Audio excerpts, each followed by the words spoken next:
नमस्कार बच्चों, मैं डॉक्टर जितेंद्र कुमार मारोटिया, सहचार्य इतिहास विभाग, सम्राट पृथ्वीराज चौहान राजकीय महाविद्यालय अजमेर। बच्चों, हम आधुनिक भारत का इतिहास पढ़ रहे थे, थर्ड ईयर आर्ट्स, और हमने अंग्रेजी साम्राज्य की स्थापना पढ़ी। और अंग्रेजी साम्राज्य की स्थापना में बक्सर का युद्ध, प्लासी का युद्ध पढ़ा, बंगाल में द्वैत शासन की स्थापना पढ़ी, रेगुलेटिंग एक्ट पढ़ा, मीर जाफर के जो अंग्रेजों के साथ समझौता इलाहाबाद संधि हुआ, और मीर कासिम के सुधार पढ़े। इनके संबंध में मैं असाइनमेंट के रूप में आपको प्रश्न उत्तर दूंगा। यहाँ एक बहुत इंपॉर्टेंट चीज है, वॉरेन हेस्टिंग्स पहले गवर्नर जनरल बने। वॉरेन हेस्टिंग्स ने ही लॉर्ड क्लाइव द्वारा स्थापित 1765 से लेकर 1762 तक का जो था उसको समाप्त कर दिया, बंगाल के द्वैत शासन को, और वह रेगुलेटिंग एक्ट के तहत भारत के पहले गवर्नर जनरल बने।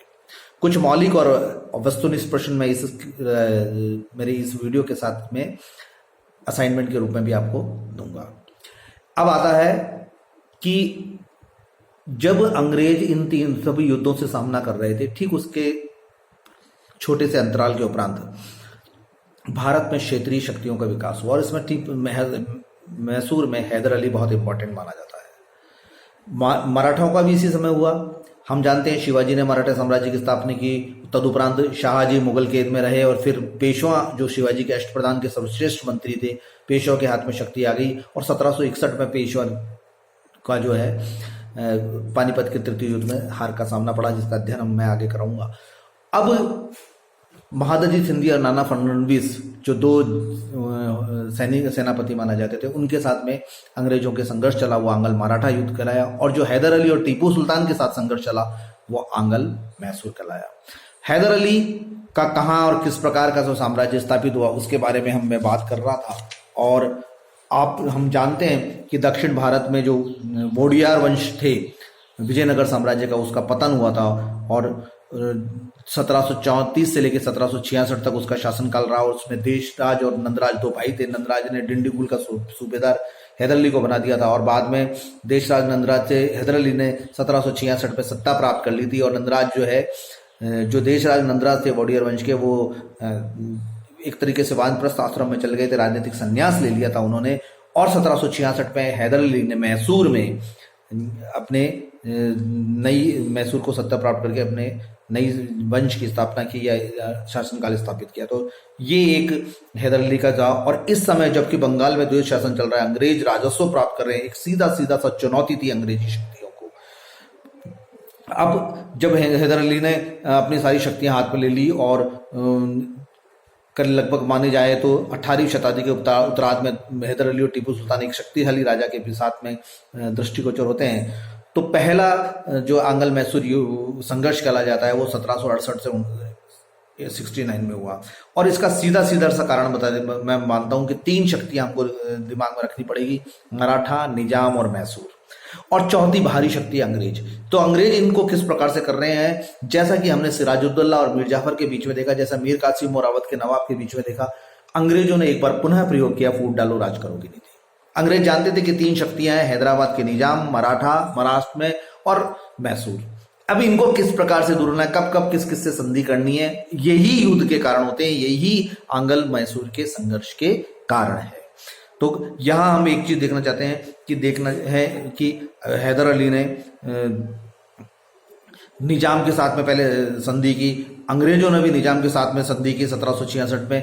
उसके बाद में हैदर अली ने मराठों के साथ में संधि की, अंग्रेजों भी मराठों की तरफ बढ़े और उन्होंने भी अंग्रेजों से संधि की। यानी जहां जहां हैदर अली गए, वहां पर उन्होंने अपनी शक्ति का प्रदर्शन किया, और इस प्रकार उन्होंने किया। अब हैदर अली ने दक्षिण में कर्नाटक पर जब आक्रमण किया, तो मराठों और मैसूर को अंग्रेजों ने यह कह दिया कि यह आपके लिए सीधी चुनौती है।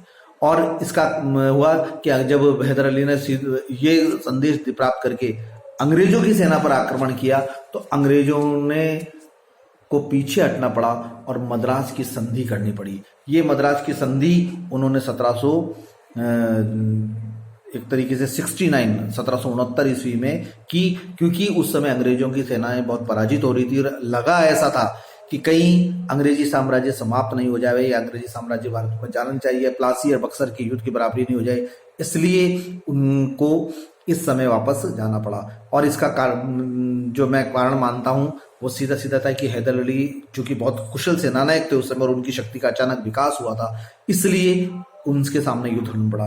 द्वितीय एंगल मैसूर युद्ध मैं आपको बताऊं 1780 से लेकर 1784 के बीच में हुआ, जिसमें थोड़ा सा विस्तृत अध्ययन करना पड़ेगा हमको, क्योंकि वो दोनों पिता पुत्र ने लड़ा था। और 82 में हैदर अली की डेथ हो गई थी, और 82 से लेकर 84 तक जो है टीपू सुल्तान ने लड़ा, और उसमें मैंगलोर की संधि करनी पड़ी। तो यहाँ मैं आपको कुछ वस्तुनिष्ठ प्रश्नों के को भी दूंगा जिनको आपको सार करना है। लगभग 10 वस्तुनिष्ठ प्रश्नों का आपको उसको हल करना है। साथ में ही आपको आंगल मैसूर संघर्ष के बारे में बताया जाएगा। पहला संघर्ष मैंने बताया है कि जिसमें मद्रास की संधि हुई, दूसरा संघर्ष जिसमें मैंगलोर की संधि हुई, तीसरा संघर्ष पढ़ेंगे जिसमें श्रीरंगपट्टनम की संधि हुई।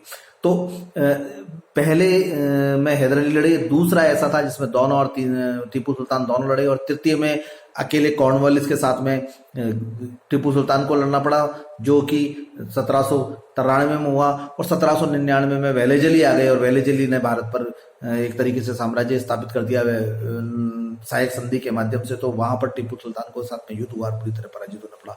तो इन युद्धों का और इन संघर्ष का अपन गाने पड़ेंगे, लेकिन उससे पहले मैंने इंट्रोडक्शन के हिसाब से आपको बता दिया था कि आंगल मैसूर है, और बचे हुए तीनों युद्ध हम कल बहुत संक्षिप्त में पूरा अध्ययन करेंगे। आज कुछ असाइनमेंट है जिनके प्रश्नों का उत्तर भी आपको इनके साथ में सूचित करना है।